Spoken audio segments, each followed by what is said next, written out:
과 의도가 천국이 되어지지 못한다면 온몸에 피가 돌지 않고 균형이 잡히지 못해서 면역력이 떨어져서 어느 날 갑자기 온몸이 가렵고 얼굴과 목에 두드러기로 올라와 흉측한 몸의 상태 앞에 기력이 쇠하여지는 것만이 아니라 아무것도 할 수 없게 되는 상태와 똑같습니다. 실컷 신앙생활하고 실컷 하나님 앞에 헌신했다고 하는데 추풍낙엽 내리막길의 인생을 걷게 되는 겁니다. 세상의 모든 것들을 잃어버리고요.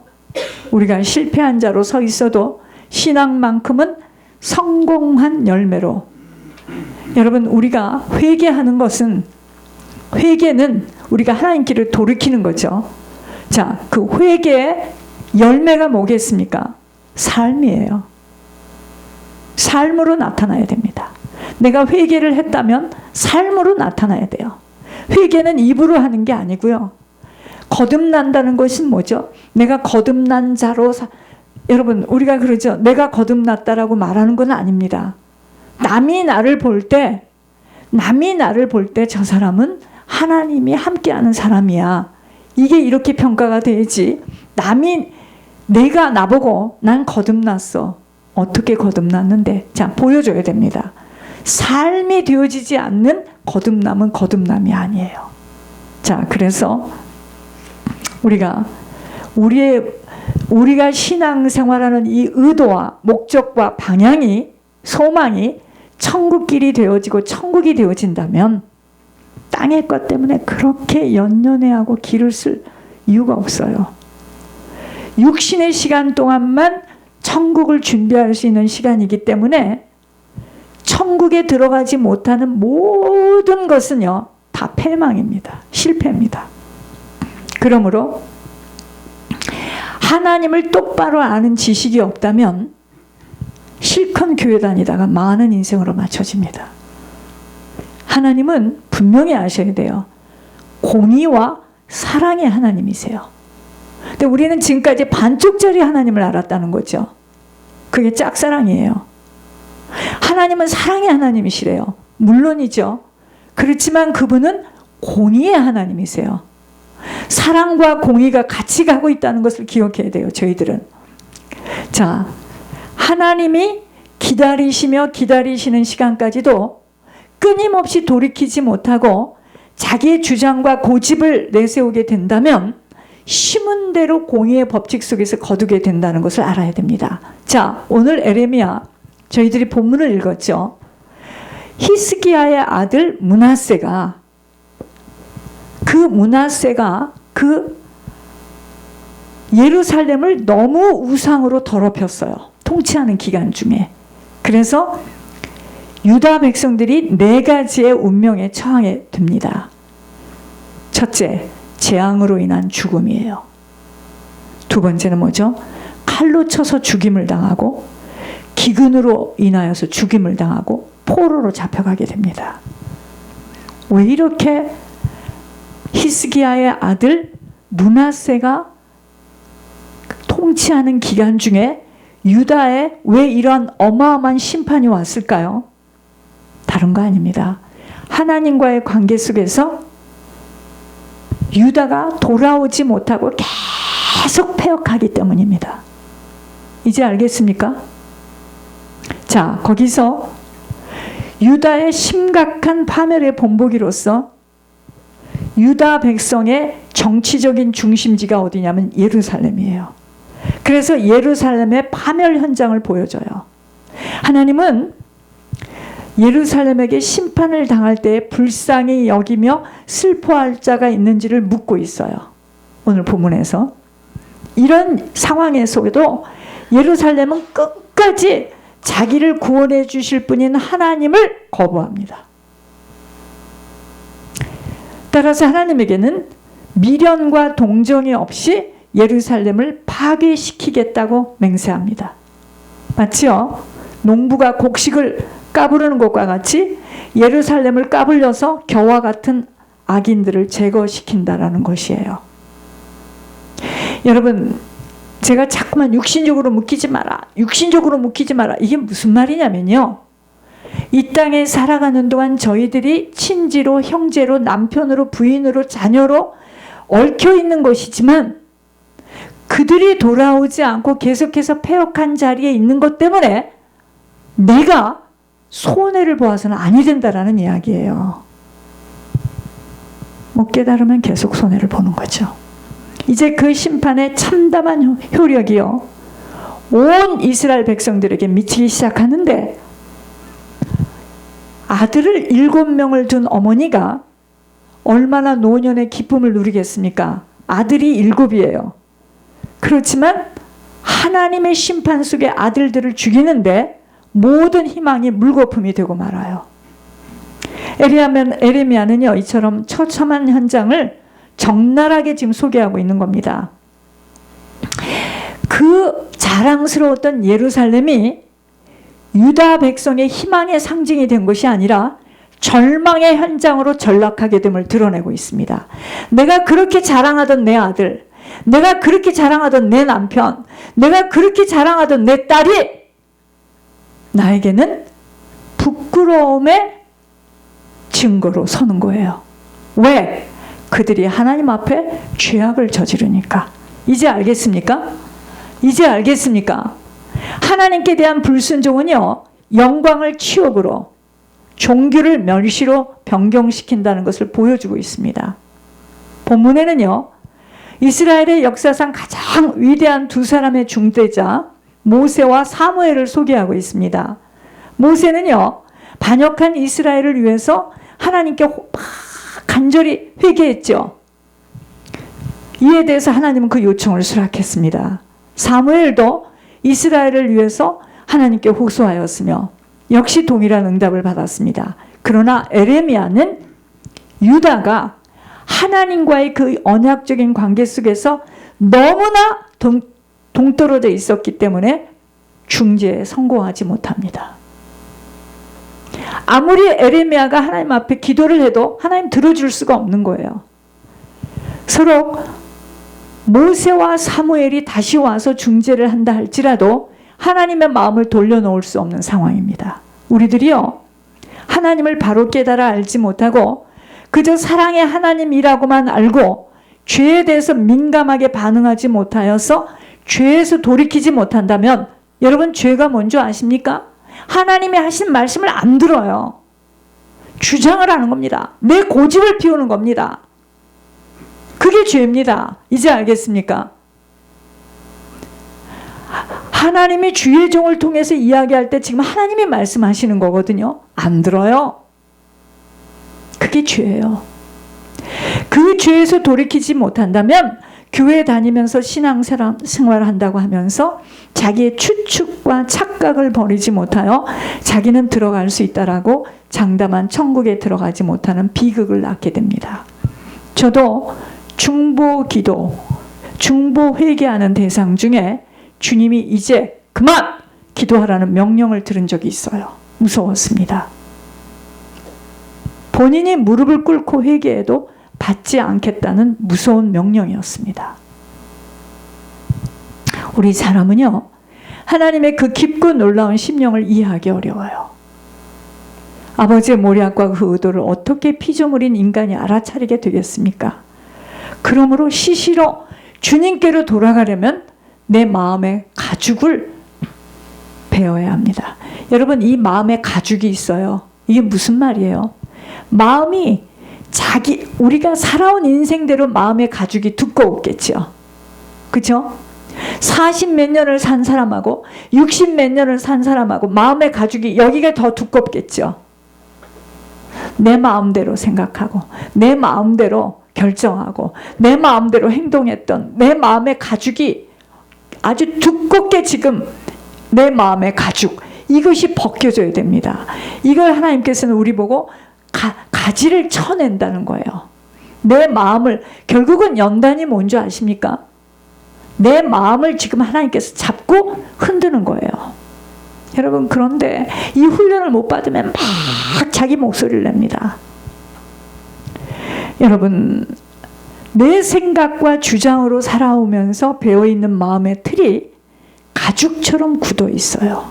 이게 벗겨져야 됩니다. 이게 오래 사는 순서대로 이 마음의 가죽이 두꺼워서 들을 때는 고개를 끄덕거리고 울지만 돌아서면 똑같아요. 그래서 안타까운 일인 겁니다. 자기의 세상 지혜가 곧 자신의 마음의 가죽으로 굳게 덮여져 있어요.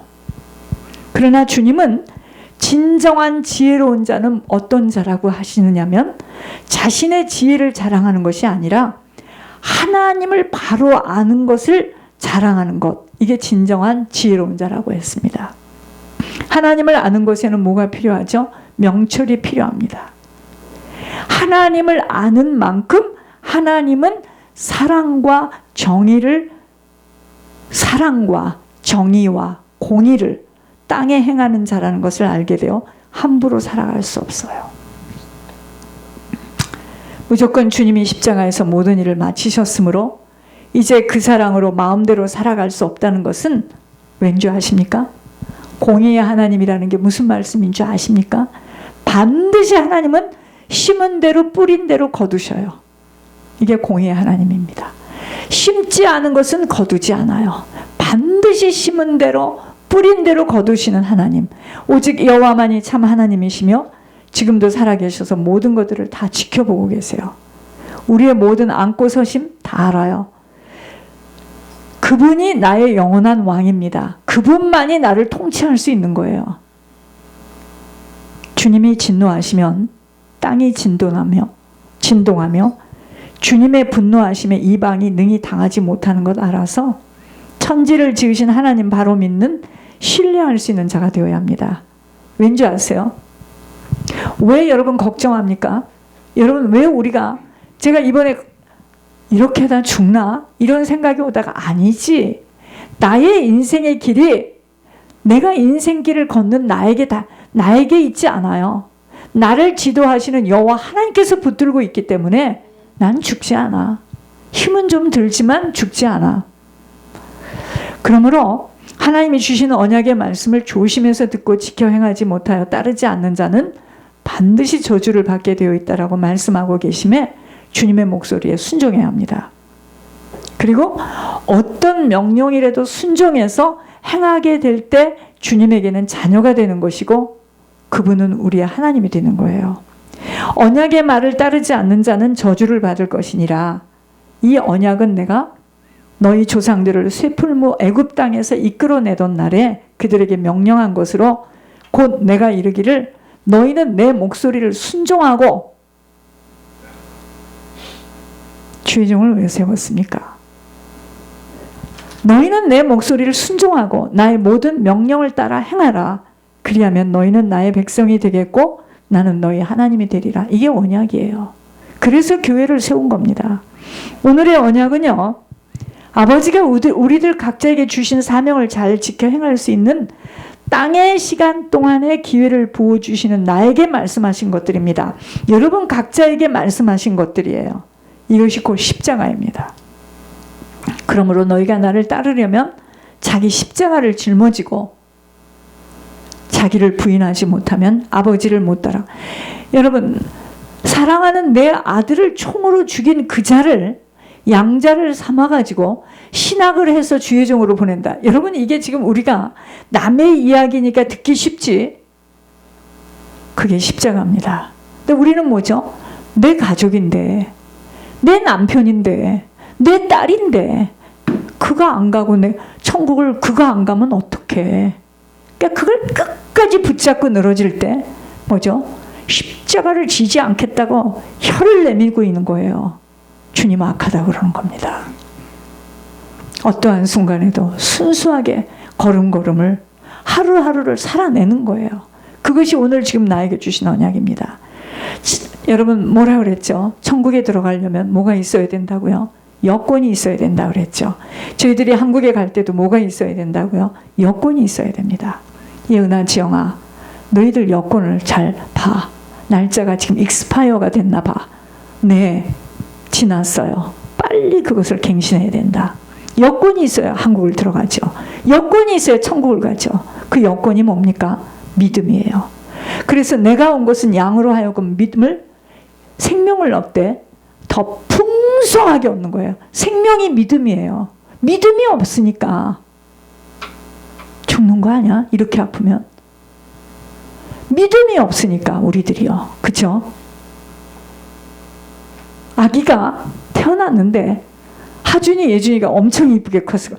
걔들이 처음에 태어나서 조그맣게 태어납니다. 근데 그 아이들이 점점 자라죠. 우리의 믿음도 어떤 사람은 60 몇 살에 40 몇 살에 70 몇 살에 예수 씨를 받아가지고 생명을 받았어요. 그 사람의 믿음은 뭐죠? 믿음이라고 말할 수 없는 믿음이죠. 그러나 어떤 아이는요, 어릴 때부터 예수님을 만나가지고 많은 과정을 거치면서 그의 믿음이 장성한 자가 됐어요. 여러분, 믿음은 점점 자라야 돼요. 사단이가 우리에게 뭐를 지금 하는 줄 아세요? 믿음 뺏겠다고 아우성을 치는 거예요. 돈을 뺏는 게 아니에요. 건강을 뺏는 게 아니에요. 사단은 지금 믿음 뺏겠다는 거예요. 너! 네 남편하고 몇 년을 살았는데 그 남편 놓으면 너 죽어. 그러니까 같이 가자는 거예요 지금. 너도 같이 가자는 거예요. 그럼 막 딸려가는 거예요 지금. 여러분, 믿음 뺏기면 죽습니다. 이게 여권이에요. 여권만 있으면 갑니까? 티켓을 사야지. 티켓이 없는데 어떻게 비행기를 탑니까? 그죠? 그 티켓이 뭐냐고요? 살아내야 됩니다. 거듭남의 열매가 뭐죠? 살아내는 거예요. 그래서 우리에게는 끈기와 인내가 필요한 겁니다. 티켓이 뭐예요? 살아내는 겁니다. 나에게 주어진 이 환경 속에서 나에게 맡겨준 거를 해내야 되는 겁니다. 살아내는 거예요. 살아내는 거 아셨습니까? 살아내는 거. 누가? 내가 살아내는 거. 옆에 사람이 살아내는 게 말고 내가 살아내야 됩니다. 이 사람이 볼 때는 이 작은 교회에서 주신 그 사명을 해내야 되는 거예요. 그게 티켓이에요. 이제 알겠습니까? 그런데 그냥 가겠습니까? 오랜만에 고국에 들어갔는데, 언니 집에 갔는데, 동생 집에 갔는데 그냥 가겠습니까? 뭐래도 들고 가야 되는 거 아니겠습니까? 그게 전리품이에요. 우리가 하나님 앞에 갖고 들어갈 것은 영혼이에요. 영혼. 나를 통해서 천국에 들어온 영혼입니다. 무슨 얘기인지 아세요? 자, 그렇다면 믿음은 자라지 못하면 어린아이 수준으로는 신부 수업 감당할 수 없어요. 그러니까 자기를 알아주지 않고 자기를 높여주지 않으면 발길질했다 하고 나가는 거예요. 어린아이입니다. 완전 오직 아버지를 믿는 믿음으로 아버지가 명령하시고 뜻하시는 것을 잘 지켜 행해내야 합니다. 어떤 어려움과 힘듦이 찾아와도 아버지를 믿는 믿음으로 이겨내야 되는 것입니다. 이 믿음으로 내게 주어진 환경과 사명을 감당해내는 것이 바로 세마포 준비예요. 하나님을 믿고 신뢰한다는 것에 먼저 하나님을 바로 알지 못하면 일평생 오해하며 신앙생활을 할 수 있게 돼요. 하나님을 버린다는 건 뭘까요, 그러면? 하나님을 믿지 못하니까 내 생각대로 아버지 말씀에 순종하지 않는 거예요. 그게 하나님을 버리는 겁니다. 자기 생각대로 살아가는 길에서 돌이키지 않는 아버지로부터 떠나 살아가는 겁니다. 이때 아버지는 공의의 법칙 속에서 그가 행한 대로 갚아줄 수밖에 없다는 거 기억해야 합니다. 죽을 자는 죽음으로, 칼을 받을 자는 칼로, 기근 가난을 당할 자는 가난으로, 포로가 되어져서 묶임 속에서 살아갈 자는 일평생 포로가 되어 살아가게 되는 것입니다. 제가 지난번에 권 목사님 이곳에 오셔가지고 우리 보네브리아 있을 때 그때 우리들 다 영잡고 하지 않았어요? 부부가 너무 묶여있다. 여러분, 그게 무슨 말인지 아세요? 사단이가 쇠사슬로 꽁꽁 묶어놓은 거예요. 그게 좋게 들립니까? 그게 영적으로 보면 굉장히 나쁜 말입니다. 이제 알았어요. 묶여 있어요. 꼼짝을 못하는 거지. 그냥. 그 사람이 없으면 죽어요. 그게 묶여 있는 겁니다. 세상 사람들이 어디에 묶여 있습니까? 돈에 묶여 있잖아요. 명예에 묶여 있고, 지식에 묶여 있고, 꼼짝을 못하는, 묶여있다는 게 뭔지 아십니까? 사단의 쇠사슬에 꽁꽁 잡힌 거예요. 계속 묶으세요. 그러니까 여러분, 그러므로 모든 것은요, 각자가 어떤 결단 속에 어떤 길을 선택하는 줄, 자신들에게 주신 기회를 포착하느냐 빼앗기느냐에 따른 열매를 각자가 맺는 것뿐이에요. 그래서 책임을 하나님께 돌릴 수 없어요.